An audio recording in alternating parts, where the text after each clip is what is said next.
नमस्कार, मैं doctor Sumit Acharya the Hecataeus academy के इस ऑनलाइन प्लेटफॉर्म के माध्यम से आप सभी का स्वागत करता हूं, अभिवादन करता हूं और धन्यवाद देना चाहता हूं उस ईश्वर को जिसने इस एकेडमी की संपूर्ण टीम को एक सकारात्मक ऊर्जा प्रदान की है। इनके ज्योग्राफी के विषय में जो उत्कृष्ट परिणाम हैं वो अपने आप में राठ क्षेत्र में विशेष स्थान रखते हैं। इन्होंने अपनी जो एक दायरा रखा है, मापदंड को देखने का एक नज़रिया रखा है, ये नंबर्स को नहीं देखते बल्कि उस सफलता के प्रतिशत को देखते हैं। और इसी बात से मैं बड़ा प्रभावित हुआ और मुझे लगा कि इस प्रौद्योगिकी के दौर में क्यों ना इस माध्यम से हम संस्कृत भाषा का प्रचार प्रसार करें। मैं संस्कृत भारती का एक छोटा सा सदस्य हूँ और मेरी मानसिकता रहती है कि संस्कृत भाषा विश्व के हर कोने में पहुँचे। तो मैं और मेरी इस संस्कृत भाषा के जो अन्य विद्वान हैं, जो साथी हैं, उन्होंने ये दायित्व लिया है कि राठ क्षेत्र में संस्कृत भाषा की सेवा हम लोग करेंगे और इस प्लेटफॉर्म के माध्यम से वो संपूर्ण सेवाएं बिल्कुल निःशुल्क रहेंगी। तो चलिए अब हम बात करते हैं इस प्रतियोगिता के दौर में आपके लक्ष्य की, आपके टारगेट की, आपकी आजीविका की, रीट की। तो दोस्तों, मैं शुरुआत इन दो पंक्तियों से करना चाहूँगा कि जो मंजिल को देख करके मचल जाते हैं, कभी लड़खड़ा कर फिर से संभल जाते हैं, सफलता उन्हीं को मिलती है दोस्तों, क्योंकि उनको देखकर तूफानों के रास्ते भी बदल जाते हैं। तो चलिए इसी जुनून के साथ हम रीट के बारे में चर्चा करते हैं, उसके पाठ्यक्रम के बारे में चर्चा करते हैं। हम सभी जानते हैं कि रीट का जो संपूर्ण पाठ्यक्रम है वो 150 अंक का आता है और उसमें भाषा जो है वो दो रूप में होती है, भाषा 1 और भाषा 2, भाषा प्रथम और भाषा द्वितीय। वहां आप किस प्रकार से भाषाओं का चुनाव करते हैं वह आपके विशेष उस चयन पर निर्भर करता है कि आप किस भाषा के जानकार हैं और किस भाषा में आप अपनी रुचि रखते हैं। हम यहां चर्चा करेंगे संस्कृत भाषा के बारे में। संस्कृत भाषा रीट के पाठ्यक्रम में 30 अंक का अपना एक विशेष स्थान रखती है। कई बार बच्चे प्रश्न करते हैं कि सर हम प्रथम भाषा के रूप में संस्कृत का चयन करें या फिर द्वितीय भाषा के रूप में संस्कृत का चयन करें। आज हम उन सब प्रश्नों का उत्तर मैं इस माध्यम से और इस व्याख्यान में दे दूंगा। चलिए हम बात करते हैं संस्कृत के पाठ्यक्रम की। तो देखिए, इधर आपको संपूर्ण पाठ्यक्रम जो है दिखाई दे रहा होगा। हम एक एक बिंदु को लेकर के चर्चा करेंगे और उसमें विशेष जो प्रारूप रहेगा प्रश्नों के निर्माण का, परीक्षा में पूछे जाने वाले प्रश्नों का स्तर क्या रहेगा, उन सभी बातों पर हम एक एक करके चर्चा करेंगे। तो आइए चर्चा करते हैं सिलेबस पर। जो हमारा संस्कृत भाषा में जो विद्यार्थी प्रथम भाषा के रूप में संस्कृत का चयन करेंगे उनके लिए किस प्रकार का सिलेबस रहने वाला है यहाँ हम देखते हैं, क्योंकि मुख्य जो रहेगा मूल रूप से वो संपूर्ण जो पाठ्यक्रम रहेगा भाषा प्रथम के लिए वो 30 अंकों का रहने वाला है और उसको हमने दो भागों में विभाजित किया है। किस प्रकार से? पहला जो है उसे व्याकरण के आधार पर विभाजित किया गया है जो कुल मिलाकर 15 नंबर का होगा और दूसरा जो भाग रहेगा उसमें संस्कृत शिक्षण की विधियां रहेंगी, वह भी 15 अंक का रहने वाला है। तो चलिए हम यहां पर एक एक बिंदु को समझने का प्रयास करेंगे कि आपको किन व्याकरणांशों पर अधिक ध्यान देना है और किस प्रकार से आपकी तैयारी रहेगी। तो चलिए देखिएगा, मैं एक एक चीज को पढ़ते हुए जा रहा हूं, आप समझने का प्रयास करिएगा।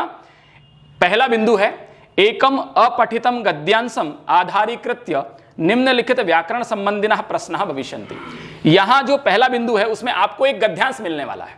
गद्यांश समझते हैं आप? एक छोटा सा कहीं किसी पाठ का भाग आपको मिलेगा और उसमें से आपको प्रश्न के उत्तर देने हैं। अब कहीं आपके दिमाग में ये हो कि गद्यांश है, चलो जो मिलेगा उसमें ढूंढ के उत्तर दे देंगे, ऐसा नहीं होने वाला है, क्योंकि वहां प्रश्नों का जो स्तर रहेगा वो व्याकरण आधारित रहेगा। उस पाठ में जिस विषय वस्तु का समावेश किया गया है उस पर आधारित नहीं रहेगा। इसलिए आपको एक एक चीज को, एक एक जो बिंदु है उसको बड़े ध्यान से देखना है। तो देखिएगा यहां किस प्रकार के प्रश्न रहने वाले हैं। शब्द रूप से संबंधित प्रश्न होंगे, धातु रूप से संबंधित प्रश्न होंगे, कारक से संबंधित, विभक्ति से संबंधित, उपसर्ग से संबंधित, प्रत्ययों से संबंधित, संधि से संबंधित, समास से संबंधित, सर्वनाम, विशेषण और अव्यय शब्दों से संबंधित प्रश्न आपको इस बिंदु में मिलने वाले हैं। कुल मिलाकर के जो व्याकरण के मुख्य मुख्य भाग हैं उन सभी का समावेश इसमें कर दिया गया है और इन सभी से जो प्रश्न पूछे जाने वाले हैं वो कितने अंकों के हैं? 5 अंकों के हैं। तो पहला जो आपका बिंदु है उसमें ये सारे आपको व्याकरणांश पढ़ने हैं और आपको प्रश्न मिलेंगे यहां से 5 अंकों के। तो चलिए अब दूसरा हम देखते हैं।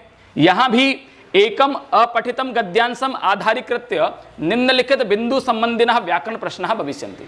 यहां भी व्याकरण आधारित प्रश्न ही होंगे, लेकिन थोड़ा सा दूसरे बिंदुओं पर यहां पर प्रकाश डाला गया है। कौन कौन से बिंदु यहां पर चयन किया गया है इनका?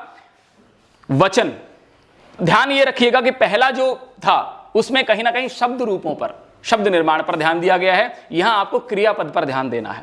आपका वचन, लकार, लिंग, ज्ञान, विलोम शब्द और लकार परिवर्तन। अब लकार परिवर्तन जो है वहां पर लकार कौन कौन से आने वाले हैं? सामान्य रूप से हमारे माध्यमिक स्तर तक हमें 5 लकारों का अध्ययन करवाया जाता है। लट लकार, लंग लकार, लिट लकार, लोट लकार और विधिलिंग लकार। तो आपकी परीक्षा में भी इन्हीं लकारों के आधार पर प्रश्नों का निर्माण होगा। तो आपको यहां बिंदु संख्या 2 में लकार, लिंग, विलोम शब्द और लकार परिवर्तन, इन बिंदुओं पर विशेष रूप से ध्यान देकर आपको तैयारी करनी है और यहां से भी आपके प्रश्न पूछे जाने वाले हैं 5 अंकों के। तो चलिए, हमारा 10 अंकों का काम हुआ। अब हम बात करते हैं तीसरे बिंदु की। यहां पर संस्कृत अनुवादः वाच्य परिवर्तनम च।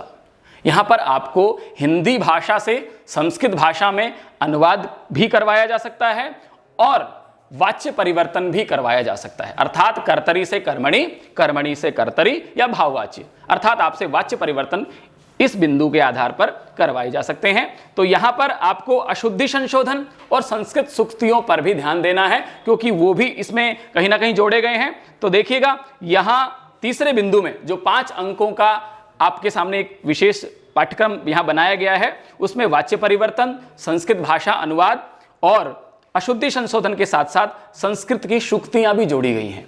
तो यहां मैं तो ये कहूंगा कि यहां पर संपूर्ण व्याकरण को इन्होंने समाहित कर लिया है और उसके साथ साथ संस्कृत सूक्तियां अर्थात साहित्य का भी बहुत सारा भाग जो है वो यहां ले लिया है। तो ये 15 अंकों का जो एक विशेष भाग हो गया, तीनों बिंदु हो गए, तो संपूर्ण व्याकरण जो है इसमें समाहित हो गया है। तो चलिए, अब हम बात करते हैं अगले बिंदुओं की, जो व्याकरण से हटकर है। यहां चौथा जो बिंदु है उसमें है संस्कृत भाषा शिक्षण विधियां। जब हम कक्षा में जाकर के छात्रों को संस्कृत भाषा का शिक्षण करवाने वाले हैं, तो हमें किन विधियों का प्रयोग करना है, किस प्रकार से हमें बालकों को उनकी जो विषय से संबंधित, भाषा से संबंधित समस्याएं हैं उनका समाधान करना है, ये सब चीज़ें हमें सीखनी है।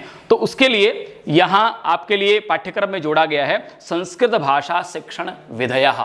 अब मैं आपको स्पष्ट कर देता हूँ कि विधयः और पद्धतयः दोनों अपने आप में अलग अलग हैं। पद्धतियाँ एक बड़ा ही विस्तृत स्वरूप है, विधियाँ उसका एक छोटा भाग है। तो संस्कृत भाषा की शिक्षण विधियाँ और उसके साथ साथ यहां जोड़ा गया है संस्कृत भाषा शिक्षण के सिद्धांत, क्योंकि हम जिस भी कार्य को करना चाहते हैं वो कहीं ना कहीं सिद्धांतों पर आधारित होता है। तो संपूर्ण शिक्षण कार्य भी किस पर आधारित है? सिद्धांतों पर आधारित है। जैसे रुचि का सिद्धांत है, अभिव्यक्ति का सिद्धांत है, पठन का सिद्धांत है, ये सारे के सारे सिद्धांत जो हैं उन पर हमारा शिक्षण आधारित है।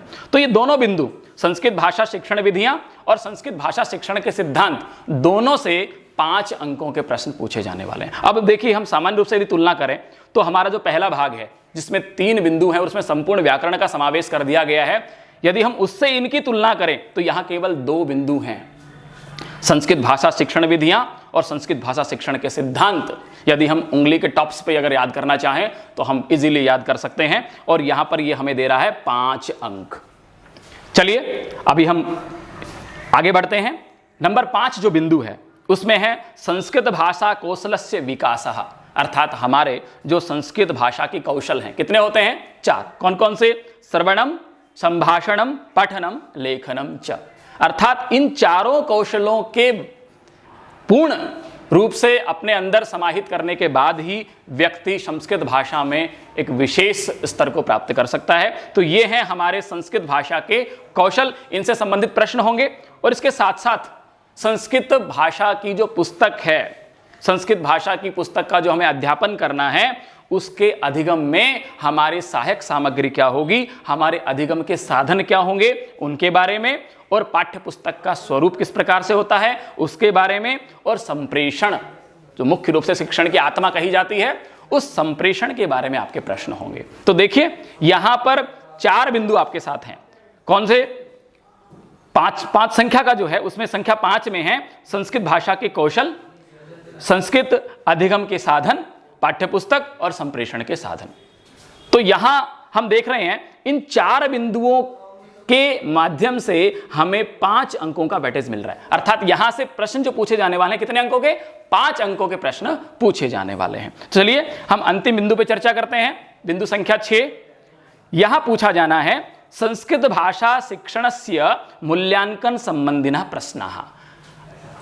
वर्तमान समय में यहां जो छठा बिंदु है उस पर मैं चर्चा करना चाहूंगा कि वर्तमान समय में सतत मूल्यांकन और उपचारात्मक शिक्षण, इस पर विशेष बल दिया जा रहा है। और आप पिछले वर्षों के जो रीट के प्रश्न पत्र हैं उन्हें उठाइए, वहां पर आपको 2 प्रश्न उपचारात्मक और सतत मूल्यांकन से मिलने वाले हैं। आप उठा करके देख लीजिएगा।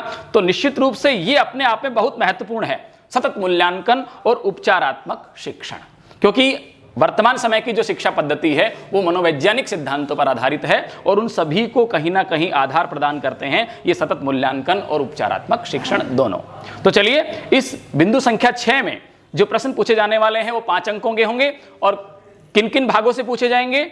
ये होंगे सतत मूल्यांकन और उपचारात्मक शिक्षण के साथ साथ शिक्षण मूल्यांकन के लिखित और मौखिक स्वरूप क्या होने चाहिए, इस पर चर्चा करेंगे। तो ये था आपका संस्कृत भाषा प्रथम का पाठ्यक्रम। जो छात्र भाषा के रूप में या प्रथम भाषा के रूप में संस्कृत का चयन करना चाहते हैं उनको इस पाठ्यक्रम के आधार पर अपनी तैयारी करनी है। जो विद्यार्थी द्वितीय भाषा के रूप में संस्कृत का चयन करना चाहते हैं उनका पाठ्यक्रम किस प्रकार का होगा, तो आइए हम चर्चा करते हैं। देखिए पाठ्यक्रम बिल्कुल आपके सामने है। ये प्रथम भाषा का ही पाठ्यक्रम है। यहां हमें केवल उन बिंदुओं पर चर्चा करनी है जो बिंदु द्वितीय भाषा में नए जोड़े गए हैं या परिवर्तन कर दिया गया है। ज्यादा कुछ परिवर्तन नहीं है, 3 से 4 बिंदु मात्र परिवर्तित किए गए हैं। कौन कौन से बिंदु परिवर्तित हैं, चलिए हम उस पर चर्चा कर लेते हैं। देखिए सबसे पहले बिंदु संख्या 1 जो है वो बिल्कुल समान है, उसमें कहीं किसी प्रकार का कोई परिवर्तन नहीं किया गया है। दोनों ही भाषाओं में प्रथम बिंदु जो है समान है। तो चलिए ये बिल्कुल ठीक है, हम किसी प्रकार का कोई परिवर्तन यहां पर नहीं देख रहे हैं। बिंदु संख्या 2 जो है उसमें परिवर्तन किया गया है। क्या परिवर्तन किया गया है? देखिएगा यहां लिखा गया है एकम अपठितम गद्यांशम, लेकिन भाषा 2 में क्या है? द्वितीय भाषा में एकम अपठितम पद्यांशम, अर्थात यहां गद्यांश के स्थान पर क्या लिख दिया? पद्यांश। वहां आपका गद्यांश आने वाला है और यहां आएगा श्लोक। कोई भी श्लोक, संस्कृत साहित्य का कोई भी महत्वपूर्ण श्लोक जो है वो यहां आने वाला है और उसी के आधार पर प्रश्नों का निर्माण होने वाला है। तो यहां यदि आप साहित्य की पद्य विधा में अपनी एक अच्छी गति रखते हैं तो निश्चित रूप से ये आपके लिए लाभदायक होगा, ये आपके लिए बहुत ही ज़्यादा बेनिफिट देने वाला है, क्योंकि यहाँ आपकी समझ पद्य में बहुत अच्छी है।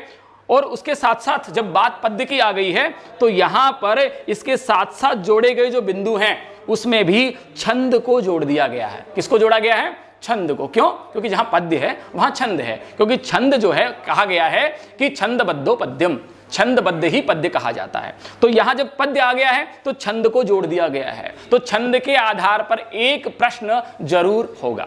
जो 5 अंकों के प्रश्न इस बिंदु से पूछे जाने वाले हैं उनमें एक प्रश्न छंद का होगा ही। और इसके साथ साथ अब यहां छंद जोड़ा तो गया है, लेकिन भाषा प्रथम में इस बिंदु संख्या 2 में जो चीजें थी विलोम शब्द और लकार परिवर्तन वो यहां नहीं है।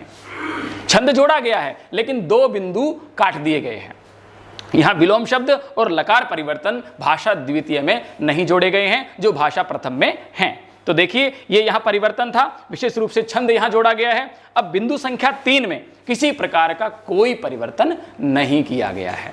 तो यहां ज्यादा परिवर्तन नहीं है, केवल बिंदु संख्या 2 में परिवर्तन है और वो भी पद्य जोड़ा गया है, इसलिए यहां पर छंद को जोड़ दिया गया है और विलोम शब्द और लकार परिवर्तन को हटा दिया गया है। तो ये था आपका वही पहला भाग जो 15 अंकों का होने वाला है और इसमें से 15 प्रश्न पूछे जाने वाले हैं और संपूर्ण व्याकरण के साथ साथ इसमें इस बार पद्य और छंद को भी जोड़ दिया गया है, अर्थात और अधिक बढ़ा दिया गया है। लेकिन हम बात करते हैं यहां भाग 2 की, वही शिक्षण विधियां जिसमें हमें 15 अंकों के प्रश्न मिलने वाले हैं। वहां पर बिंदु संख्या 4 में यदि हम देखें तो वही चीजें हैं, संस्कृत भाषा शिक्षण विधियां, कोई परिवर्तन नहीं है। दूसरा है इसका जो उपबिंदु है उसमें संस्कृत भाषा शिक्षण सिद्धांतः समान है, कोई परिवर्तन नहीं है।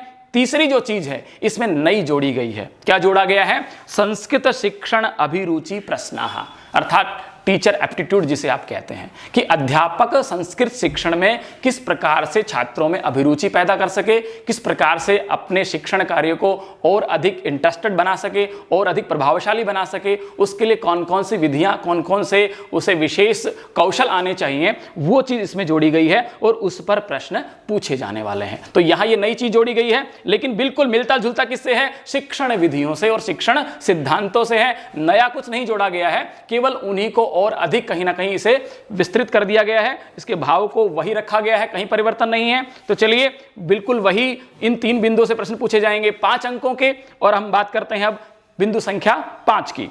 उसमें कोई परिवर्तन नहीं किया गया है, जो भाषा प्रथम में है वही भाषा द्वितीय में है और वही बिंदु संख्या 6 के साथ है। यहां भी किसी प्रकार का कोई परिवर्तन नहीं किया गया है। तो देखिए, यदि हम बात करें भाषा 2 की, तो वहां पर पद्यांश के साथ साथ छंद जोड़ दिया गया है, थोड़ा बढ़ा दिया गया उसका दायरा, लेकिन यहां भाग 2 में केवल वही बात संस्कृत शिक्षण अभिरुचि जो शिक्षण विधियों के साथ ही जुड़ी हुई है, जोड़ी गई है, जो कोई विशेष अपने आप में अलग से कोई बड़ा पाठ्यक्रम नहीं रखती है। तो देखिए, ये था भाषा प्रथम और भाषा द्वितीय का पाठ्यक्रम।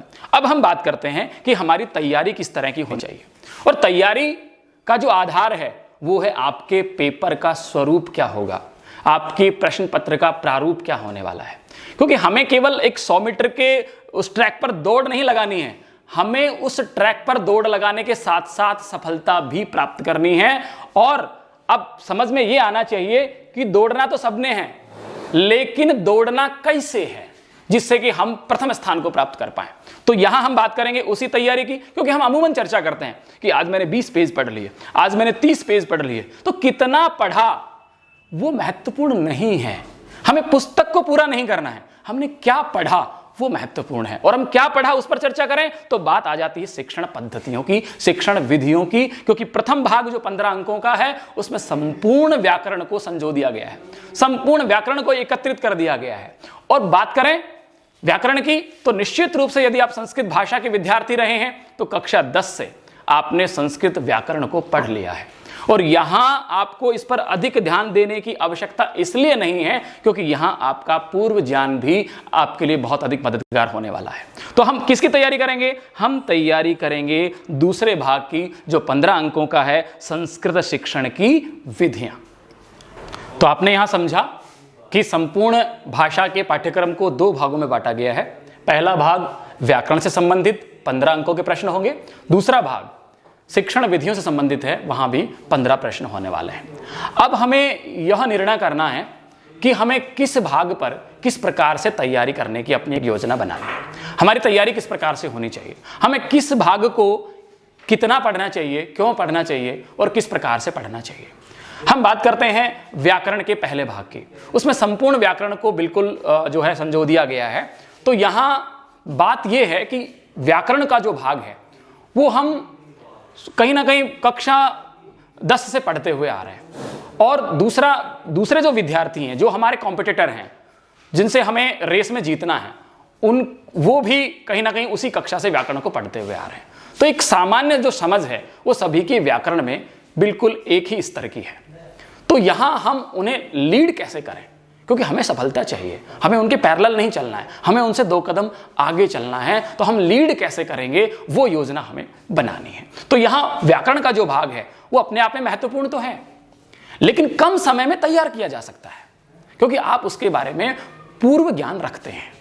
तो आप इसको जहां समय दे रहे हैं उससे कहीं अधिक समय हमें शिक्षण विधियों को देना चाहिए, क्योंकि वह जो भाग है वो हमारे लिए बिल्कुल नया है और हमारे लिए उसमें कहीं ना कहीं एक अच्छा अचीवमेंट हो सकता है यदि हम उसको भला और पूरा समय दे दें।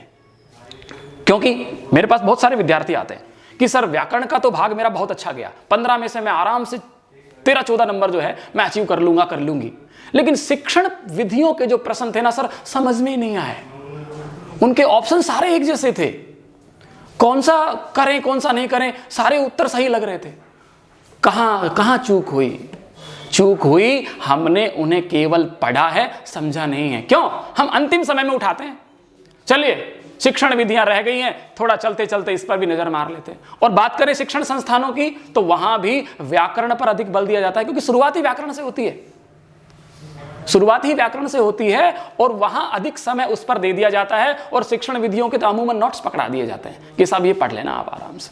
अब वहां समस्या आती है कि जो चीज आपके लिए नई है, मान लीजिए आपको बाइक चलानी आती है, आपको बाइक चलाने के लिए दे दी जाए, आप फर्राटे से दौड़ाएंगे। आपको कार दे दी जाए तो आप 3 बार सोचेंगे कि भैया चलानी कैसे है, और वो कार आपको बाद में पकड़ाई जा रही है, आपको चलानी भी नहीं आती, आपको सिखाया भी नहीं जा रहा है। तो यहां हम पहले उन मुद्दों पर चर्चा करेंगे जो हमारे लिए ज्यादा महत्वपूर्ण है और जिनके आधार पर और जिनके माध्यम से तैयारी करते हुए हम और लोगों से और प्रतियोगियों से 2 कदम आगे निकल पाएंगे। तो यहां बात मैं कर रहा हूं शिक्षण विधियों की, जो मेरी समझ है, जहां तक मैं अपने जीवन में इस प्रतियोगिता के क्षेत्र में अपने आप को स्थापित कर पाया हूं, जो मैंने अपनी तैयारी की है, उसमें कहीं मेरी एक समझ बनी है कि संस्कृत भाषा की यदि हम बात करें रीट के लिए, तो निश्चित रूप से शिक्षण विधियां अपना विशेष स्थान रखती हैं आपकी सफलता को स्थापित करने के लिए। तो शिक्षण विधियां जो हैं उसमें बहुत कम समय में यदि आप पूर्ण मन लगा करके तैयारी करेंगे तो बहुत कम समय में आप 15 अंकों का अपना जो पाठ्यक्रम है उसमें आप कहीं ना कहीं 10+ हो पाएंगे, क्योंकि उसे समझना जरूरी है, उसे अपने जीवन में उतारना जरूरी है, जो और लोग नहीं करते हैं, वो केवल लिपापोती करके पास कर देते हैं। लेकिन हमें इस पर तैयारी करनी है। तो ठीक है, ये था हमारे पाठ्यक्रम की चर्चा, और निश्चित रूप से जहां तक हमने निचोड़ निकाला है कि हमें दूसरे भाग पर अधिक ध्यान देना है, क्योंकि वही हमारे लिए संजीवनी बूटी साबित हो सकती है। तो चलिए, मैं कहना चाहूंगा इस लेक्चर में कि ये जिस प्लेटफॉर्म पर मैं चर्चा कर रहा हूं वो अपने आप में एक महत्वपूर्ण स्थान रखता है, जिसने वास्तव में मेरी आत्मा को कहीं ना कहीं स्थान दिया है। मेरी मानसिकता थी कि मैं अपने क्षेत्र में संस्कृत का प्रचार प्रसार कैसे करूं, और वो मुझे इन्होंने यहां दिया है, और इनके बारे में सुना भी है, क्योंकि कहा है कि राठ क्षेत्र में जिससे भी पूछो, राठ क्षेत्र में जिससे भी पूछो सफलता कहां मिलेगी, वो द हेकेटियस एकेडमी का नाम लेता है, और वास्तव में सफलता मिली भी है जो इस एकेडमी का हाथ थाम लेता है। धन्यवाद। जय हिंद, जय भारत, जय तु संस्कृतम, जय तु भारतम। नमस्कार।